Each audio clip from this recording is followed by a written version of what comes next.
A 41-year-old man from Detroit was deported to Iraq back in June. His name was Jimmy Al-Daoud, and he died earlier this week, apparently from complications getting the medicine he needs to treat his diabetes. Now, that's horrible without anything added, but everything else that you hear about this only makes it worse.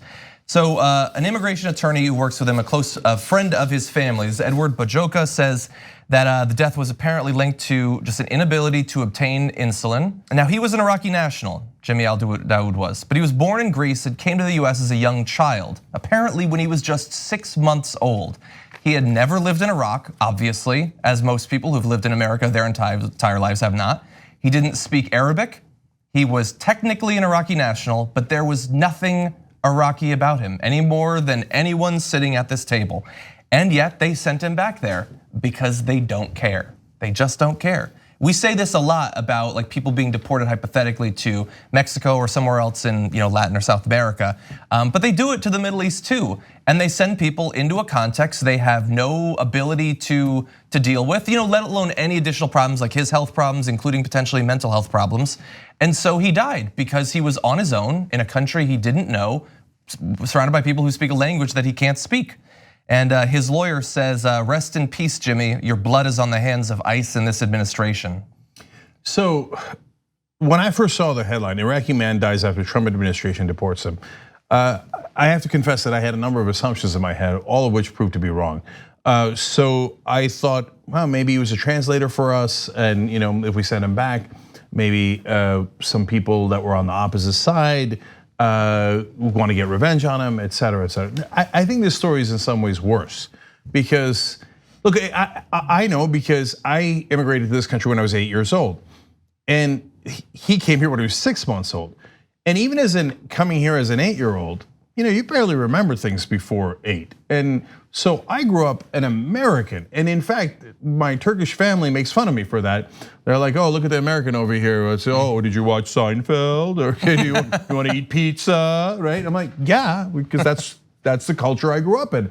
I'm culturally American, I'm as a citizen American, et cetera. This guy, 100% in culturally, whether he was a citizen or not, right? And so and it turns out, no, not only was he not in the war, not a translator, none of that. He's not Muslim. He's Catholic. He's Chaldean. Okay, that's a very specific sect in Iraq, and it turns out the Chaldeans here in America largely supported Donald Trump in the election, and now they feel betrayed. What did you think he was going to do? Did you think he was going to make a distinction? Oh, you're Iraqi, but you're Christian, so it's okay. Like, you might think that's a normal distinction, and if you were a real evangelical, maybe you make that distinction. If you were a real American, you wouldn't make that distinction. You wouldn't care what his religion is. But he played up the whole, oh, evangelicals, I'm with you, Christians, et cetera. No, he sees an Iraqi. Who cares that he's Christian? No, send him back. And they're like, what? You're sending Christians back to Iraq in the disaster that Iraq is? Well, I mean, even if you didn't have the insulin problem that this guy Jimmy had, I mean, you're gonna be in a world of trouble. To John's point, he was homeless. He doesn't know anyone in Iraq.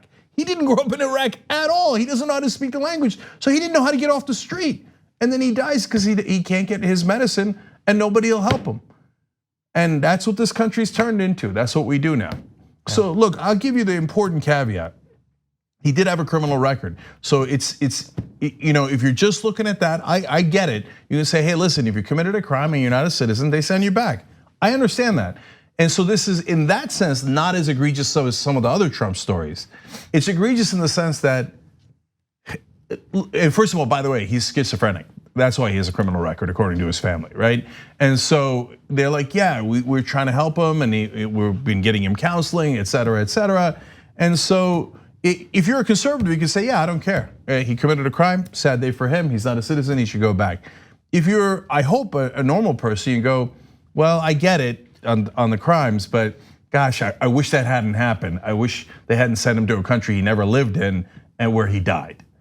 I hope you think that. It also speaks to a recklessness when it comes to the way that a lot of these deportations are handled. And I think that's sort of the meta problem that we always hear about. We're going to vet, and this is all going to be handled, and it's going to. You remember Donald Trump early on said everything's going to be handled humanely, but of course it's been just the opposite. Everything's handled quite recklessly, and this is just really one more symptom of that recklessness. Yeah. But one thing I gotta ask of all across the country for the Trump supporters: when he comes for you, please don't be surprised.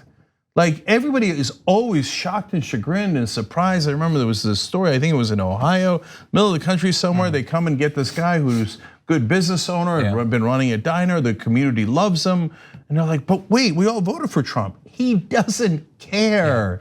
The farmers all voted for Trump. Now they're devastated. He doesn't care. So just please don't be surprised when he comes for you. Yeah, he talks about how much he loves bikers for Trump. He tried to drive Harley Davidson out of business. Like, there's no line he won't cross. With the international Christians, it's just a talking point that we need to protect them. It doesn't matter if it's them in Iraq, if it's the Coptic Christians, it is just a talking point. It's like how conservatives here in the US bring up Chicago for gun violence. It's just a talking point. They don't care about fixing it, they just think it's convenient to talk about it. And with this guy, so he's been here for a very long time, longer than the vast majority of most of us. He committed crimes, and I don't care. He's one of us. He just is. Like, I guess I have a fundamentally different idea of what makes you an American or makes you worthy to be here. But the people who fight, for instance, I had Jose Caballero on, a candidate for Congress in California, and he wants to make, like, if you're here and you serve in the military, you become a citizen, because obviously you deserve citizenship if you're willing to die for your country. And if you spend your entire life here, especially a difficult one marked by mental health problems as well as other health problems, you're one of us. But for conservatives, it's not. It's the same as like white pride. It's just a stupid stand-in for your own deficiencies. You want to define yourself by something that just happened when you were born. You happen to be born here, you happen to be born a citizen. You didn't do anything for it. You're so obsessed with sovereignty and borders, it has nothing to do with you. It's just supposed to make you better than people who've gone through hell to get here. Like, the attacking a parent who would bring their kid 2,000 miles through horrendous conditions to get here. That person deserves it more than the vast majority of people. Deserves it more than I do, honestly. I was born here. I became a citizen through no fault or effort of my own. But if somebody wants to serve in the military, if somebody gives their life, they start a business, they're here their whole lives, they start a family, they're one of us. So technically, we are the American dream, my family, right? We came to America because we love America, we believe in it, we believe in hope, opportunity, etc. And this country gave us that hope and opportunity. And I think we've done a good job of taking advantage of that and giving back and being good citizens, etc. And we did it the legal way. We did all the things that conservatives always want us to do, right? Hey, you got to wait in line. We did wait in line, right? You got to do it the legal way. We did do it the legal way. And then they say they would be welcoming. Yet right-wingers every day will say, go back home, right? They never meant it. They never meant any of it. It's just a matter of who's in the us and who's in the them. And these Chaldean Catholics that voted for Trump, they thought they were part of the us. Come to find out, they're not. So this is a video that had been posted by someone who knew him to Facebook. I was deported 2.5 weeks ago. Speak up, please. I've been in the United States since 6 months old, you know, and just 2.5 weeks ago, immigration agent pulled me over, said I'm going to Iraq, and I refused. I said I've never been there. I've been in this country my whole life, you know, since pretty much birth. I missed birth by 6 months. And they refused to listen to me. They wouldn't listen to me. They wouldn't let me call my family, nothing. They just said, you're going to Iraq, and your best bet is to cooperate with us. That way, we're not going to chain you up, or we'll put you on a commercial flight. I begged them. I said, please, I've never seen that country. I've never been there. However, they forced me. I'm here now, and I don't understand the language, anything. I've been sleeping in the street. I'm diabetic. I take insulin shots. I've been throwing up, sleeping in the street, trying to find something to eat.